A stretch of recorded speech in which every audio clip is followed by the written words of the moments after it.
A reading from the Gospel according to Matthew, chapter 22, verses 34 through 40.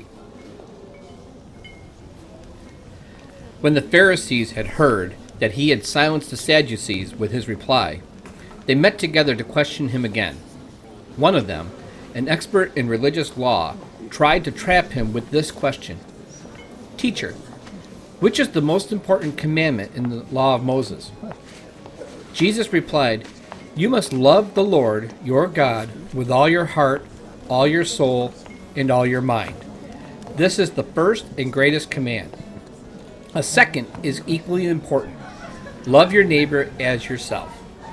The entire law and all the demands of the prophets are based on these two commandments."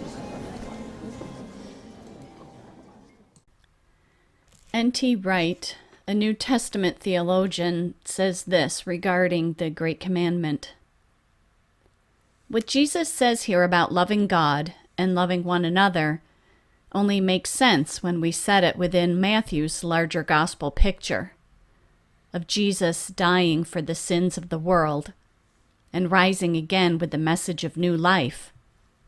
That's when these commandments begin to come into their own, when they are not seen as orders to be obeyed in our own strength, but as invitations and promises to a new way of life in which bit by bit, hatred and pride can be left behind and love can become a reality.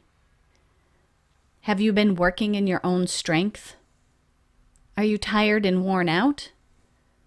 What about you and your life needs to be surrendered to God? Say yes to Jesus and accept his invitation. Trust in his promise of a new way of life.